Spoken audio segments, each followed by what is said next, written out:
कुल्ली आचमन करते थे भगवान। वो जग करके जहाँ पर पानी की व्यवस्था होती थी वहाँ जाते थे और वहाँ जा कर के पहले फ्रेश होते थे, मतलब लेट्रिन बाथ जो कुछ जाना होता था वो कर लेते थे, चले जाते थे और फिर हाथ मुँह धो करके, हाथ पैर धो करके अब बैठ करके तब वो संध्या वंदन ध्यान करते थे। कृष्ण भगवान क्यों ऐसा करते? उनको कुछ करना बाकी था।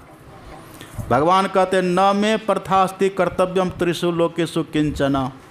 हे अर्जुन, मुझे कुछ भी करना बाकी नहीं है, अब फिर भी मैं क्यों करता हूँ? भगवान कहते फिर भी मैं इसीलिए करता हूँ कि मेरा देखा देखी सब करे, ये बात है। तो कृष्ण भगवान ब्राह्म मुहूर्त में जग जाते थे, तो ब्राह्मण देवता भी ब्राह्म मुहूर्त में जग जाते थे, जग करके संध्या वंदन करते थे। ये पहला है। अच्छा, राम भगवान कब जगते थे? आजकल राम राज की बड़ी चर्चा हो रही है देश में। राम राज की चर्चा करने वाला ही 6 बजे जग रहा है। जो रात दिन राम राज की चर्चा कर रहे हैं ना कि राम राज अपने देश में आना चाहिए, वो राम राज लाने वाला ही 6 बजे जगता है। कैसे होगा कहिए? और राम भगवान कब जगते थे? आप पढ़िएगा रामायण में लिखा है, वहाँ भगवान कब जगते थे, लक्ष्मण जी कब जगते थे। उठे लखन निशि विगत सुनी। उठे लखन मतलब उठे, जगे। उठे लखन निशि विगत सुनी। अरुण शिखा धुनि कान। अजगते पहले जगतपति जागे राम सुजान। कब जगते थे भगवान? देखिए, लक्ष्मण जी के जगने का नियम था, जब मुर्गा बांग देता था तब वो जगते थे। ये नियम था लक्ष्मण जी का। आप पढ़िएगा रामायण। 14 वर्ष तक तो वो सोए ही नहीं है, सोए हैं 14 वर्ष तक लक्ष्मण जी बिल्कुल नहीं सोए हैं। कभी डिप्रेशन में गए, वो कभी स्ट्रेस हुआ उनको, लक्ष्मण जी को कभी उनको बीपी हाई हुआ है? पढ़िए आप। कभी शुगर उनको पकड़ा नहीं? क्यों? वो जग के करते क्या थे? लक्ष्मण जी जग करके भजन करते थे। जग करके भजन करने वाले को कभी कोई रोग नहीं होता। लेकिन जो रात में जग करके, रात भर जग करके दुनियादारी की बात करेंगे, प्रपंच में पड़े रहेंगे, मन को चंचल बना करके रखेंगे, मन को व्यथित करके रखेंगे, ऐसे व्यक्ति के देह में बहुत तरह का रोग हो जाता है। उनके उठने का नियम था। लक्ष्मण जी जो जगते थे ना, तो उनकी घड़ी क्या थी? पहले घड़ी दीवार घड़ी नहीं हुआ करती थी। पहले अरुण शिखा ध्वनि। अरुण शिखा किसको कहते हैं? अरुण शिखा मतलब हाँ? अरुण शिखा का अर्थ बताइए, कोई बताइए। मुर्गा। क्यों कहते हैं मुर्गा का अरुण शिखा? क्यों कहते हैं? हाँ, अरुण मतलब लाल। अरुणिमा लोग कहते हैं ना, लाली। सूर्य की लाली देखे जो प्रातः काल होती है, उसको कहते हैं अरुण। और शिखा मतलब चोटी टिक्की जो होती है। तो आप देखिएगा मुर्गा के माथे पर वो लाल लाल होता है ना, इसलिए उसको कहते हैं अरुण शिखा। तो लक्ष्मण जी कब जगते थे?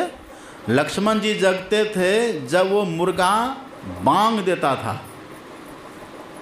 अब मुर्गा का नियम है, मुर्गा जब भी बोलेगा तो समझिए अब 3 बज गया। ब्रह्म मुहूर्त में बोलता है मुर्गा।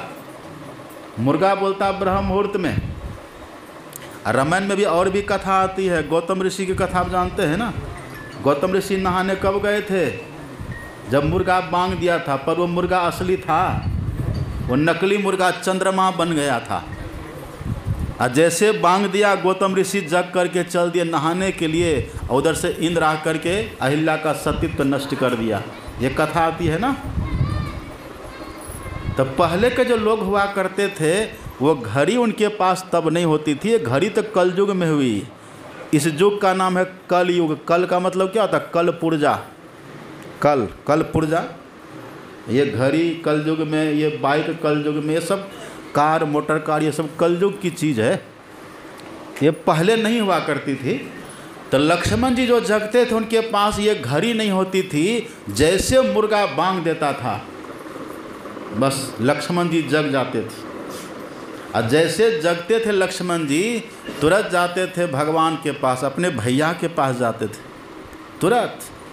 अब वहाँ जब जाते थे भगवान के पास तो तुलसीदास जी लिखते हैं, जगते पहले जगतपति जागे राम। संसार के जगने के पहले राम जग जाते थे। संसार कहने का मतलब क्या? मुर्गा, मुर्गा से भी पहले, पशु पक्षी के जगने से भी पहले भगवान जग जाते थे। एक आप कविता पढ़ते ना आप लोग, चिड़ियों के जगने के पहले, कैसे है? हाँ, चिड़ियों के जगने के पहले घर छोड़ चला किसान, अब बैलों को खिला पिला कर खेतों पर ले चला किसान। वो कविता पढ़े हैं कि नहीं आप लोग? है ना?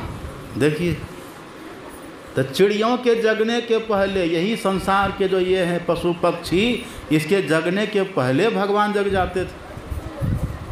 जग के तब बैठ कर भगवान करते क्या थे? जग करके बैठ करके ध्यान करते थे, तभी तो भगवान कहलाए। कृष्ण भगवान ध्यान करते थे, राम भगवान ध्यान करते थे। हम कहते हैं कि हम राम के संतान, हम कृष्ण के संतान हैं, जगते हैं 7 बजे। कैसी संतान है आप? हमारे देश में राम राज्य होना चाहिए और जगते हैं 6 बजे। ऐसे राम राज्य हो जाएगा? एक व्यक्ति को हम बोले कितने बजे जगता है तो 8 बजे, और सोता है कितने बजे तो 9 बजे। अब 9 बजे सो जाता है आदमी, 8 बजे जगा तो क्या घंटा सोया? 11 घंटा हो गया ना। 1 घंटा दिन में भी सो ही लेते हैं तो 11 1 12 घंटा हो गया। अब जो व्यक्ति 24 घंटा में 12 घंटा सोया तो 12 महीना में क्या घंटा सोया? 6 महीना इक्वल टू कुंभकर्ण हो गया ना। अब घर घर में कुंभकर्ण है और कल्पना करते हैं राम राज की। इधर रावण राज हो रहा है, कैसे होगा? तो जिनके देखिए जगने सोने का समय भी निश्चित रहता है। और राम भगवान सोते थे कब?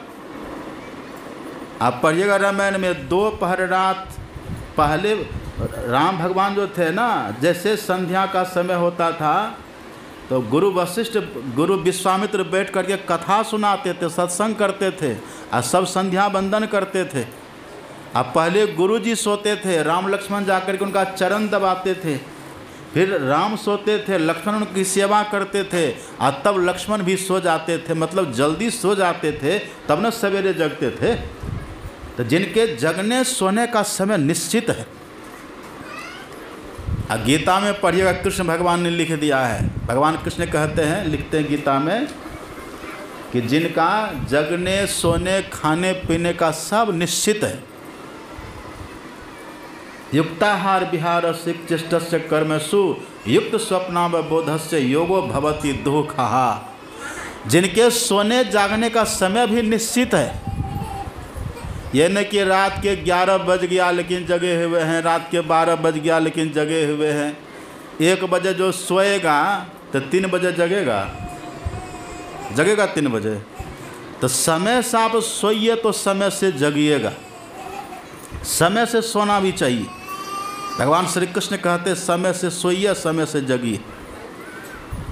तो ये वो जो ब्राह्मण देवता थे वो समय से सोते थे और समय से जगते थे और समय से संध्या वंदन भी करते थे। कोई बात नहीं, बच्चा है गर्म लगता है, उसको थोड़ा घुमा फिरा दीजिए, बाहर ले जाइए बाहर। ये हॉल भी छोटा पड़ रहा लगता है। क्या कह रहे थे हम? वो ब्राह्मण देवता देखिए समय से सोते जगते थे। तो शुरुआती दौर तो उनकी वो थी, साधना का क्रम उनका वो था। जैसे कृष्ण भगवान, राम भगवान समय से जगते हैं, समय से सोते हैं और समय से संध्या वंदन। तब पहला हमको संध्या वंदन करना है ब्रह्म मुहूर्त में, और दूसरा कब करना है? दूसरा, स्नान करिए। स्नान करने के तुरंत बाद, दिन में जब सूर्योदय के बाद आप जगे ना, ध्यान से उठे, तो जब आप स्नान करते हैं ना, पहला स्नान करते हैं तुरंत बैठ करके ध्यान करिए। ये दूसरा संध्या वंदन हुआ। फिर शाम में जब सूर्य डूब जाए, सूर्य डूबने के बाद रात के 9 बजे तक, प्रथम पहर रात में जब भी मौका मिले आप फिर से बैठ कर के ध्यान करिए। इसी को बोलते त्रिकाल संध्या। ये त्रिकाल संध्या सबको करनी चाहिए। त्रिकाल संध्या किए बिना कभी किसी को नहीं रहना चाहिए। आइए, तो यही त्रिकाल संध्या समझ गए ना आप। ब्रह्म मुहूर्त में, दिन में स्नान के बाद और शाम में सूर्यास्त के बाद, रात के 9 बजे तक जब भी मौका मिले एक बार अपना संध्या वंदन ध्यान कर लेना चाहिए। तो यही है हम लोग के संध्या वंदन करने का नियम। ये सबको निभाना चाहिए। आप देखिएगा जो हमारे मुसलमान भाई लोग हैं ना, वो चाहे घर में रहते तो 5 बार नमाज पढ़ते ही हैं, 5 वक्त उनका नमाज चलता रहता है। और जब कभी वो घर से बाहर जाते हैं ना, यदि बस में सफ़र कर रहे हों और उनके नमाज का समय हो गया तो बस में ही नमाज पढ़ना शुरू कर देता है। कितनी आस्था उनको है देखिए। ट्रेन में है तो वहीं पर कहते भाई साहब ज़रा बगल होइए, हमको थोड़ा नमाज पढ़ना है, और वहीं पर अपना वो चादर उधर बिछा करके वहीं शुरू कर देता है। लेकिन हम लोग कैसे हैं, सनातनी अपने को कहते हैं और 3 बार संध्या वंदन करते ही नहीं है। ये हुआ। संध्या वंदन करना चाहिए। और अपने यहाँ तो नियम है, शतम विहाय भोक्तव्यम, सहस्रम स्नानमाचरेत, लक्षम विहाय दातव्यम, कोटिम त्यक्त्वा हरिरस्मरेत। अपने यहाँ नियम है 100 काम को छोड़ करके पहले भोजन करिए। यदि आपको भूख लगी है ना, भूख आपको लग गई है तो भूख को अनदेखा मत करिए। समय से आपको जो कुछ खाना हो, समय से आप कुछ पा लीजिए, खा लीजिए। इस सब का शरीर स्वस्थ रहेगा। नहीं तो आपको पता है क्या होगा, बाद में आपके देह में विटामिन्स की कमी हो जाएगी, कैल्शियम घट जाएगा, फिर आपकी हड्डी कमज़ोर होगी, देह में एनर्जी लॉस हो जाएगा, सब खत्म हो जाएगा। इसलिए ऋषि मुनियों ने बड़ा सोच समझ कर के नियम बनाया। समय से आप जो कुछ पाना हो पा लीजिए। जैसे भूख लगे ना, बस पा लीजिए। भूख लगने पर तब पाइए, भूख लगे तब पाइए, तब खा लीजिए। अब प्रसाद पाइएगा, प्रसाद, भंडारा मत खाइए। भंडारा प्रसाद में क्या फ़र्क है? प्रसाद लोग थोड़ा सा खाते हैं। तो थोड़ा कहने का मतलब आप भोजन इतना करिए कि आप स्वस्थ रह सके, आराम से बैठ सके, आराम से चल सके, घूम फिर सके। आप तो इतना खा लेते, खाते खाते वहीं सो भी जाते हैं। इतना क्यों खाते हैं?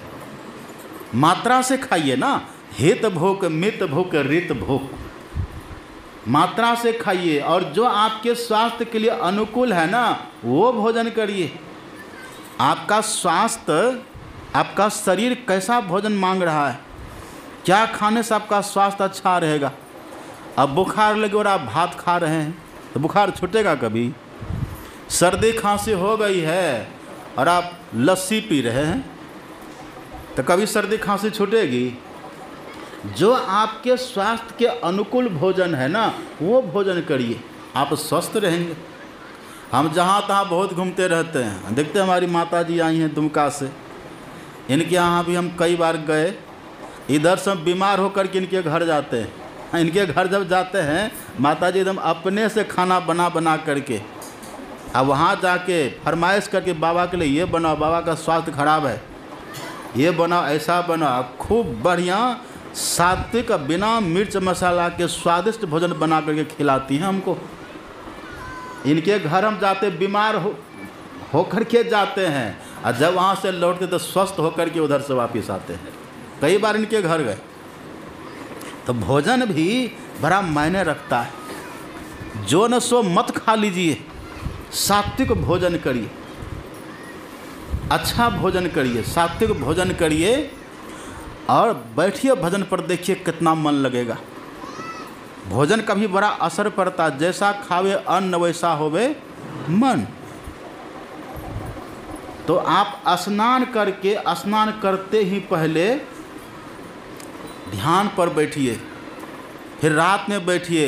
और ध्यान पर ज़्यादा देर अगर बैठना हो तो खान पान को इस तरह से संभाल करके रखिए। हित भूख, मित भूख और ऋत भूख होना चाहिए। ऋत भूख किसको कहते हैं? ऋत भूख का मतलब होता है अपनी सच्ची कमाई का भोजन करिए। यदि 2 नंबर का अन्न खाएंगे तो बुद्धि भी 2 नंबर हो जाएगी, तब भजन में मन नहीं लगेगा। इसलिए हमारे गुरु महाराज जी ने पदावली में लिख दिया, पढ़ते हैं ना आप लोग। गुरु महाराज जी ने पदावली में लिखा, जीवन बिताओ स्वावलंबी, भरम भारे फोड़ी कर, और संतों की आज्ञा है ये में ही मात धर छल छोड़ी कर। स्वावलंबी जीवन बिताइए।